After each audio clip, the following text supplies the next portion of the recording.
السلام علیکم ورحمۃ اللہ وبرکاتہ۔ دوستو کیسے ہیں آپ لوگ؟ میں امید کرتا ہوں آپ لوگ بہت اچھے سے ہوں گے اور دعا کرتا ہوں اللہ تبارک و تعالی آپ کی تمام پریشانیاں دور فرمائے۔ دوستو روز کی طرح آج بھی انشاءاللہ ہم آپ کی خدمت میں حاضر ہیں ایک بہت ہی پیاری نایاب شکتیشالی دعا کو لے کر کے۔ تو دوستو اگر آپ ہمارے چینل پر نئے ہیں تو آپ سے میں ریکویسٹ کرتا ہوں بہت ہی ادب کے ساتھ آپ ہمارا حوصلہ بڑھاتے ہیں، اس کے لیے بہت بہت آپ کا شکریہ۔ اللہ تبارک و تعالیٰ آپ کی تمام حاجتیں اپنی بارگاہ میں قبول فرمائے۔ اگر آپ ہمارے چینل پر نئے ہیں تو اس چینل کو دل سے سبسکرائب کر لیں، ویڈیو کو دل سے لائک ضرور کریں۔ اس دعا کی فضیلت یہ آپ سن لیجئے، اس دعا کو پڑھنے والے کے کتنے فائدے ہیں۔ اگر کوئی انسان پڑھنا نہیں جانتا ہے تو کوئی مشکل کی بات نہیں ہے، صرف اس دعا کریمہ کو سن لے۔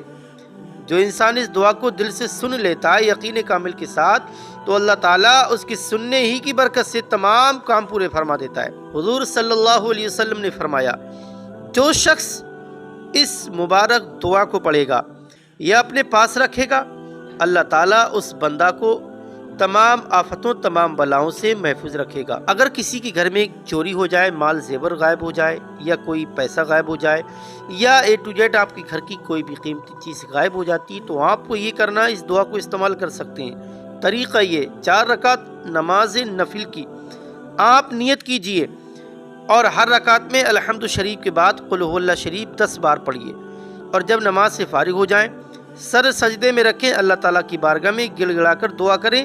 جو بھی چیز آپ کی گم ہوئی ہو اس کے بارے میں دعا کیجیے۔ انشاءاللہ اس دعا کو جو پڑھے اپنے پاس رکھے تو آپ کو ضرور کامیابی ملے گی۔ دشمنوں کے شر سے آپ تمام آفتوں سے محفوظ رہیں گے، اور اگر کوئی یقین کامل کے ساتھ اس دعا کو پڑھ لے یا سن لے تو اگر پہاڑ پر بھی ہاتھ مارے تو پہاڑ بھی ریزہ ہو جائے، اللہ کے حکم سے، اس واسطے کے اس دعا میں اللہ تعالیٰ کے پیارے نام موجود ہیں۔ اگر کوئی نہ سمجھے، اس کو نہ سیکھے تو اس کی بدقسمتی ہے۔ آپ کو چاہیے پلیز ویڈیو کو اگنور نہ کریں، آپ ویڈیو کو ضرور سنیں شروع سے آخر تک، انشاءاللہ آپ تبھی اس سے پورا فائدہ اٹھا سکتے ہیں اور بے شمار ہزاروں کا فائدہ اپنے گھر بیٹھے اٹھا سکتے ہیں۔ حضور صلی اللہ علیہ وسلم سے روایت ہے کہ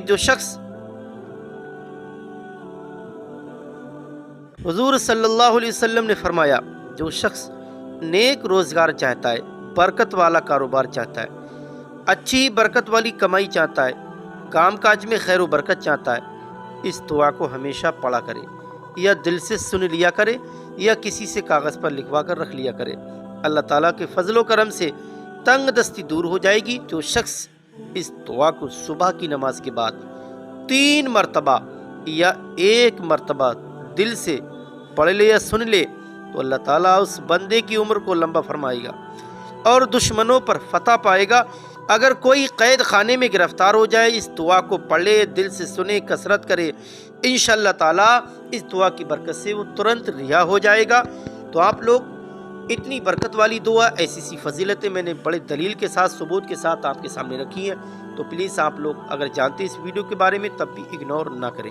انشاءاللہ آپ اپنے گھر بیٹھے بہت بڑے بڑے کام اس سے حل کر سکتے ہیں۔ تمام بگڑے ہوئے کام آپ کے بن جائیں گے، تمام طرح کی رکاوٹیں دور ہو جائیں گی، تمام طرح کی تنگ دستیاں آپ کے کاروبار کی، گھر کی خیر و برکت کی ختم ہو جائیں گی، دور ہو جائیں گی۔ آپ دشمن کی بری نظر سے بچ جائیں گے۔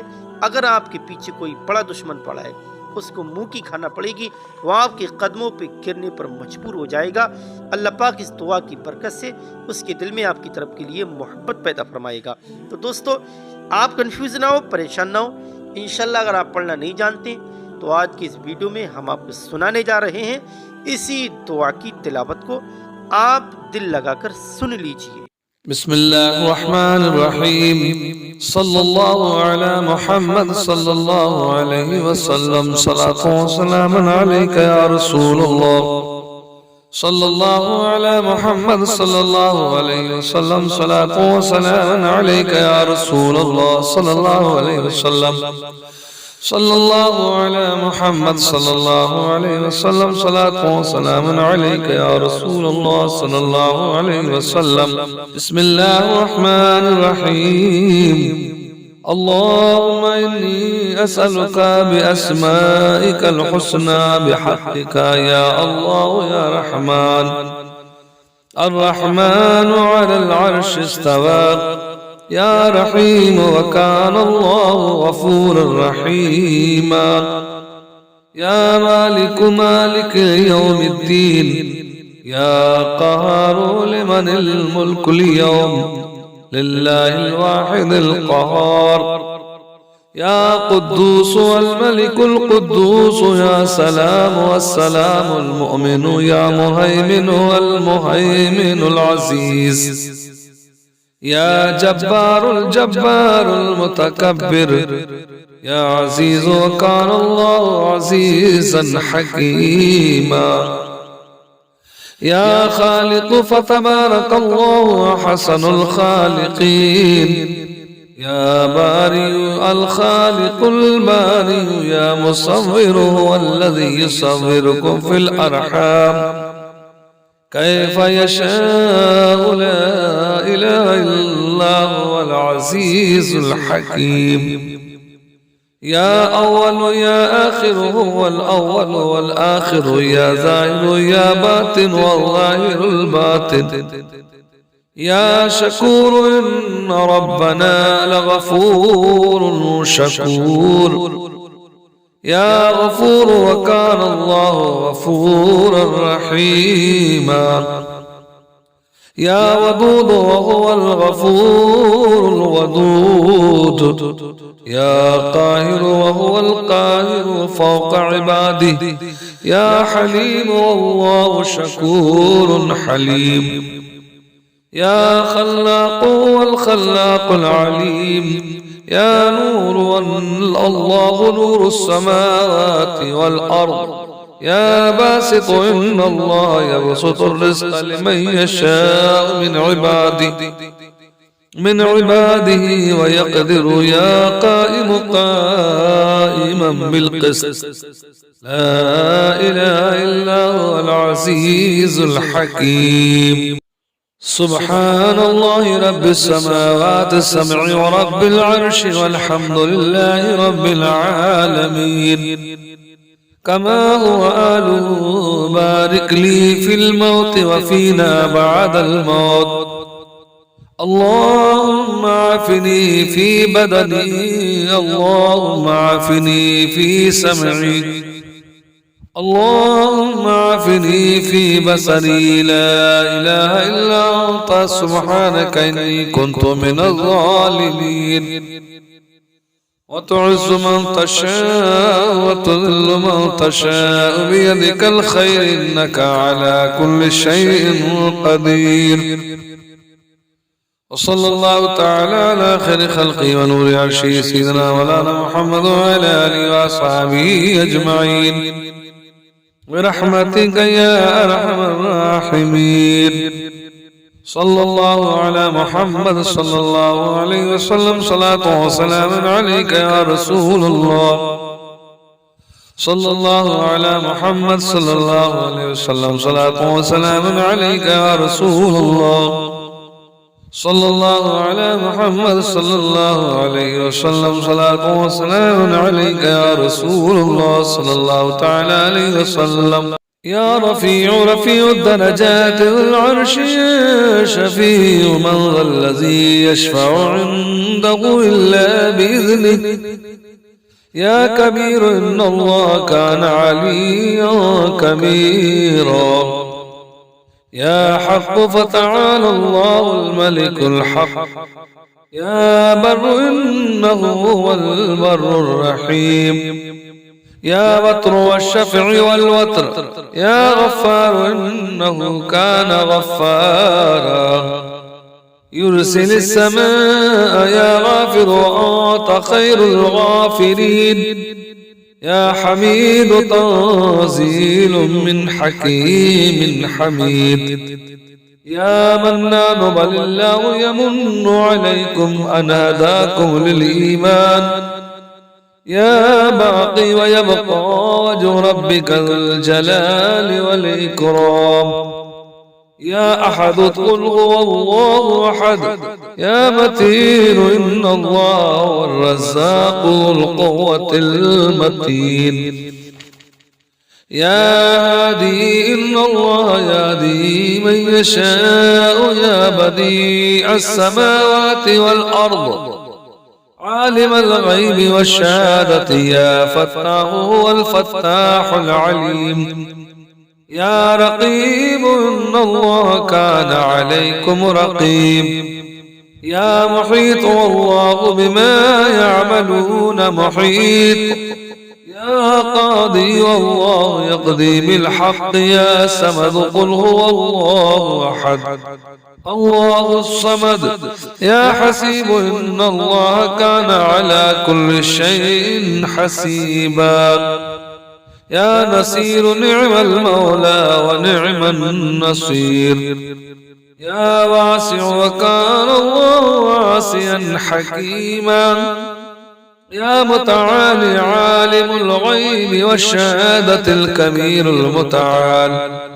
يا من لم يلد ولم يولد ولم يكن له كفوا أحد. وصلى الله على خير خلقه محمد وآله وأصحابه أجمعين وسلم تسليما كثيرا كثيرا برحمتك يا أرحم الراحمين.